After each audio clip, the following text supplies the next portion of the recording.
I would like to welcome now a pair that we generated and that may be surprised to be paired, but who have kind of generously consented to it. Mark Cousins, who is working at the Architectural Association and kind of responsible for its intellectual content, and Patrick Keller, who is a film and television maker. Can I start with you, Mark? I mean, just because I know you the best, and because there is a particular thing that, a particular aspect of your recent interest that I find really important. You are giving a course on the ugly, and you are identifying the ugly as a category which is not necessarily the opposite of beauty or not even kind of dependent of beauty. And I think that if you listen with a kind of metaphysical anxiety to the 24 hours, there is a kind of very noticeable absence of weight, noticeable absence of a kind of a preference for pleasantness and beauty, and collectively perhaps a denial of the ugly. So can you describe the ugly, or can you kind of give us an impression of what its virtues are, or what it has to offer us at this point? Okay, well, if I can just try very briefly to kind of summarize it. I've kind of long held the position that kind of within aesthetic discourse, it's quite wrong to oppose beauty and ugliness. But if you think about it, that's precisely what happens throughout the history of philosophy. I mean, if one goes back to any kind of antiquity or to kind of Christian philosophy, then essentially you have this trinity of positive concepts: truth, beauty, and the good. And in a sense, they also define their opposites. The ugly, error, and the evil. And it's still, of course, the case that to many people, many writers, they tend to be sentimentally wafted away by this trinity of the good, the beautiful, and the true, which is ludicrously anachronistic in kind of within modernity in the first place. But my point here would be, it defines the ugly as the negative of beauty. So you don't have to know anything about the ugly. As it were, it's already defined for you. You just strike out the plus and put in the minus. So if in antiquity beauty was defined initially as a totality, then ugliness will have its first draft as being fragments. It's not only that, it means that under that whole metaphysical dispensation, that the negatives are all themselves tied together, so that what is ugly is also erroneous and is also kind of wicked. If we ask under what conditions might we treat very ugly people cruelly, it's precisely that dispensation. I define then the ugly as quite independent from the question of the beautiful. And I define it as essentially something that is there but is experienced as shouldn't be there, or the special case of that is something that's not there that's thought to be should be. Now, the point of that definition, and like the investigation that hangs from it, that surrounds it, which I find quite a sort of useful way of looking at a lot of phenomena. Let me give you kind of one example. In the novel of, who's it, Gaston Leroux, of The Phantom of the Opera, the girls of the Corps de Ballet describe having seen the ghost of, I think it's room 54. And they say, describing the kind of skeletal frame of the ghost. The ghost seems to have no eyes. And then the narrator says, or rather the scene shifter who's seen the ghost says, and he has no nose, and that no nose is a hideous thing to look at. Now that itself, I think, is an interesting and important observation because it enters us into the whole observation of negative or invisible objects as part of our investigation. Now, the reason, in a sense, it's not that I think this should simply be inverted and that we should call the ugly the beautiful. On the contrary, it's rather that the beauty is something there to be tolerated. That is to say, it poses a threat to us, that which is there and is thought that it shouldn't be, or that which is not there and we experience as should be. It poses us with a difficulty. But it's a difficulty which is worth, indeed is vital, for all of us to surmount and survive within, shall we say, the experience of the city. It doesn't have to mean that every proposal for the city is a kind of ceaseless beautification and jollification, but rather also a kind of an elaboration of the value of the experience, which can come about by being kind of threatened, unnerved, presented with some kind of obstacle to surmount. I mean, ultimately, you know, my account of what it is that's being surmounted doesn't really matter. It is actually a way of coming to terms with one's own finitude, and we can use the city as a way of coming to terms with that finitude, with that mortality, in a kind of creative rather than depressed way, by actually surviving those negative elements of the city which don't belong simply to beautification and jollification. Do you think that there is the neoliberalism and the market are compatible with ugliness? Or do you think that they drive the horror of ugliness? I think they're unintentionally capable of ugliness. I mean, that is to say, when they start to try and do something beautiful, from my point of view, it has usually the inadvertent quality of being kind of ugly. But I think it's a problem, I think, in architecture schools. You know, the terms like regeneration or improvement still have a sort of somewhat unthought, naive quality of beautification, even though architects are quick to say, I don't mean that in an aesthetic sense. Well, what possible sense could you mean it? I think it would be quite difficult in schools of architecture to say, I present this as a project which presents people with inevitable difficulties of overcoming in their experience of it. Is this the ugly in your definition fundamentally different from the abject in Bataille? It's not derived with that, but it's somewhat consistent with it, or it's somewhat consistent with the abject in Kristeva. It's, you know, in all these writers, I think, you know, you can find an exploration, an attempt to deal with negativity, on the one hand, not in a kind of dialectical way, in a Hegelian way, where it's kind of subsumed into something kind of good, nor in a simply negative way, but actually seeing it as a permanent condition which, in being tolerated, finds its kind of virtue.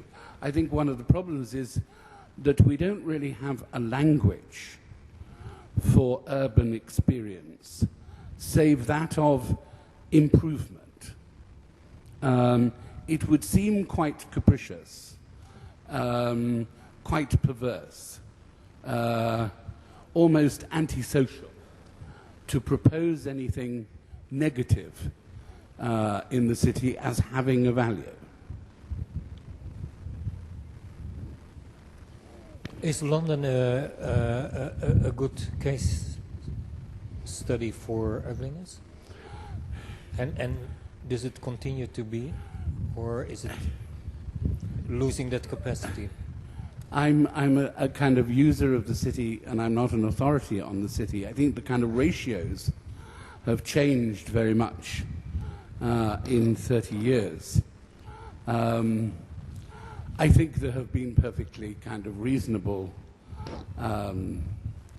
improvements, but there's still a great kind of space for a sort of anonymous negativity. And I think when as it were, we face a situation where the whole built environment becomes one managed plot, then that becomes a very important kind of issue. Where is to be left alone? Where is the non-improved to be? Yeah. Hans? We were talking a lot about memory, and I was somehow wondering, I've always been fascinated that your medium is more the lecture or more the speech than the book, and there seems to be a form of a resistance against the idea of a book. So I wanted to ask you if you could tell us about this. Is that intentional? Yes, well, it's, dear. I'm tempted to say that's a secret, but I'll try and kind of share it. I am notoriously bad. Well, maybe I could start by saying something about memory, actually, because listening to Doreen and hear her quote Eric Hobsbawm, while I'm sure all that stuff is kind of like true, I'd slightly like to bend the stick back the other way and say that in some sense, I think we ought occasionally to cultivate our capacity to forget. I mean, as Nietzsche pointed out in the text on the abuse of history, you know, a culture which becomes merely saturated with historical memory is one that loses any kind of cultural indiscretion, any capacity to actually intervene in a new and brave way. That in a sense the example of the past becomes itself a kind of inhibition. Nor do I think necessarily one's kind of political capacity to engage and identify with kind of injustice and to act against it is necessarily kind of improved by kind of memory. Obviously, many of these things have got condensed in a dramatic fashion around issues of kind of Holocaust memorials. Yeah. But when Holocaust memorials proliferate so much that you have, I can't remember what town it is in Germany, you know, it has in its Baroque square a little black box by Sol LeWitt as a Holocaust memorial. It's just no one can remember what the black box is supposed to be reminding you of. And secondly, you know, the Holocaust memorial in Germany is undoubtedly a way of allowing the German middle classes to continue in their sort of dreadful identification with their own collective guilt, a form of guilt which I, for one, would have no time at all. So I think one has to be aware of the dangers of memory. I think passing to the question of publication, one is, I think, there's far too much publication, and although I shall have to join it at some point every morning, I postpone that day. It's actually nice to hear that sort of comment after we were listening to Eleanor Brown's publication. She edited of Cedric Price, where the books actually were dispersed, and it was more about the list, so not the book as an object. We have many questions for Patrick Keller, and maybe at the end we can then bring the two conversations together. Your work has often been associated with resistance and also anger in relation to sort of urban condition. I wanted to ask you if you could talk a little bit about resistance and anger to sort of current urban conditions. Well, it's very kind of you to say that, Hans-Ulrich, but it's not really my anger. It's the anger of a fictional character, you have to understand. But,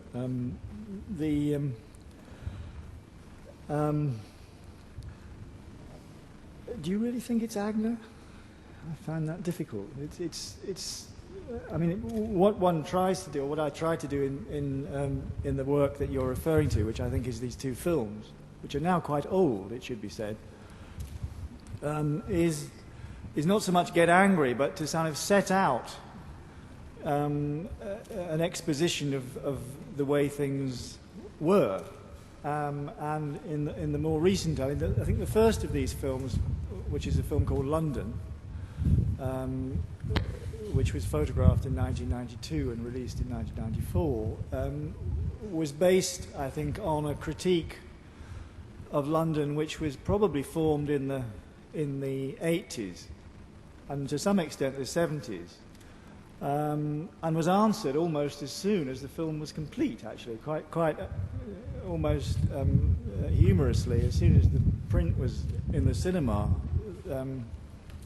This kind of bleating about public space was kind of dealt with very swiftly by the market, and all sorts of things arrived from Seattle, and everybody's been happy ever since. Now, the other one was a little bit more of a journey of discovery, and was an attempt to answer various questions about the UK's material economy, specifically the imagined plight of its manufacturing industry, and that the UK was, by the mid-90s, seen as an economy in which production was not really an issue anymore, and had vanished to far-flung parts of the globe. And one wondered how this was sustainable economically, because had all through the 80s, one had been faced with a visible industrial decay, and you only had to look out of a railway train window to see derelict factories. The whole of Birmingham was laid waste, and then gradually supermarkets came and replaced all the factories. So that one had the idea that the whole landscape had turned into that of a consumer economy, and that production was something that happened elsewhere, and one wondered how it was possible for people to go on eating when they had nothing to export. But in fact, this proved to be an illusion, and that the UK was an extremely successful manufacturing economy. It's just that its exports were things that didn't employ very many people to make. And this, for me, was a kind of revelation. So it wasn't so much a question of anger, it was a question of understanding. And the revelation, such as it was that we were not living through a period of industrial decline or economic decline. We were living through a period of extraordinary economic success. And this proved to be the high point of a particular kind. The film was photographed in 1995, and it was released in 1997. Now, the 1997 was the last year, and also the first year for many years, when the UK had an export surplus. A very small export surplus, it must be said, but it did have an export surplus in 1997, and it had been tending towards that for several years. So this whole stereotype of an economy that doesn't produce any manufactured goods and is reliant on financial services, going back to what Doreen was talking about, we were fed this line that the city was somehow important to the UK's economy, which is the city exports virtually nothing. One could manage quite easily without it and still have half the south of England driving around in imported cars, as they so eagerly like to do. So one wasn't so much trying to get angry as to reveal the condition of the UK's material economy. It has to be said also that I thought that this situation would last, in that I thought that the formulation of globalization which one encountered in 1995 was it was kind of a future. It was a modernity, and one of the reasons for making the film was to try and portray a modernity after a period of restructuring that looked as if it would be durable to some extent. But this proved, of course, to be an illusion, and 1995 was a moment, if you'll forgive me, in a much more elaborate historical process, as I think probably became clear fairly soon afterwards, certainly by the millennium. It was clear that this idea of a kind of consumerist future in which, you might not like it, but it kind of works. It soon stopped working. And now we have this other thing, which I must confess that I'm something at a loss to figure out, except that it seems to be that what one used to think of as globalization was in fact something else, and it was to do with the United States. And to some extent still is, except that everybody seems to think that's not going to last either. So, watch this space. I don't know. If I make another film, which I rather hope to do, I think the things that exercise me are, on the one hand, this revival of what we have here as kind of Gordon Brown's interested in Britishness, which seems to me entirely misguided and completely hopeless, and in fact totally at odds with anything one might even consider to be Britishness, because the whole point of Britishness, if there is any point to it, is that you don't have one. And the other thing is the implications of the increased demand and possible peak in production of oil, which seems to me might continue to affect these questions of production, which the earlier film... the question of production, I don't know, I should explain why I keep banging on about production. It's not just because I was a little boy in the 50s and had a Meccano set, although that could have something to do with it. It's to do with the idea that the quality of life, in some respects, depends on the ability to produce artifacts, or to have some involvement, at least, in the production of artifacts, other than just purchasing them. And that's probably a rather old-fashioned and naive belief, but I think that's why one constantly returns to this question of production. And it's to do, obviously, with the built environment. One of the reasons that houses in this country are so despicable is that, we are, by and large, an economy that declines to produce its own artifacts. So when we have to, which is what we have to do with houses, we're not very good at it. Sorry, that was a very long answer. At the end of the biography that we received, which is a kind of probably a rehash of many CVs, there is an indication that you're now working on a kind of study of the former Victoria terminus in Mumbai, and that you're also working on an installation Londres, Bombay, Ville du Futur. Yes. So... These are the same thing. Yeah, right. The preoccupation with Bombay. Well, it was a commission. Yeah. Somebody rang me up last autumn and asked me to propose a video installation for an exhibition which was already called Londres, Bombay, Ville du Futur, point d'interrogation. Yeah, it's very important, question mark. And I said, well, why do you think London and Bombay are the cities of the future? I still haven't had a good answer, I have to say. So I made up my own answer, which is something to do with the submarine telegraph and neoliberalism and all these kinds of things that we talked about. And then thought, well, what on earth can you possibly do? At about the same time, I read Austerlitz.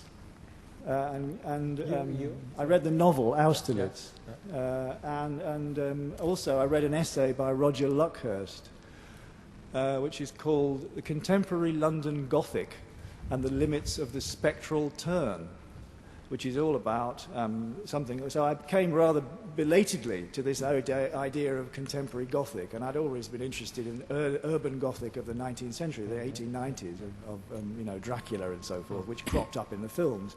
And there's this interesting game one can play, which is to spot the similarities between the two fins de siècle, which, the fear of terrorism and so forth.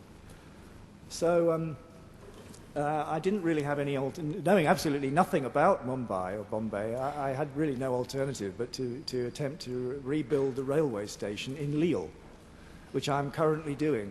I should be doing it now, actually. It's very hard work, as you can imagine. But it's a very big job, and we went there, we hoovered it up in a disgracefully colonialist manner with a very large Sony video camera. And I now have it in a Matchbox-style hard drive. I've got this kind of ghost of this railway station, which I look at and play with. Maybe to conclude, a question to Yeah. both of you. I was wondering if you had any kind of dreams for London, or projects for London which have not yet been realized. What, me personally? Or Both of you. After you. I've got one. Well, I think I have to kind of, in a sense, refuse the question because I think one can dream of spaces, but I'm not sure exactly that you can dream of places.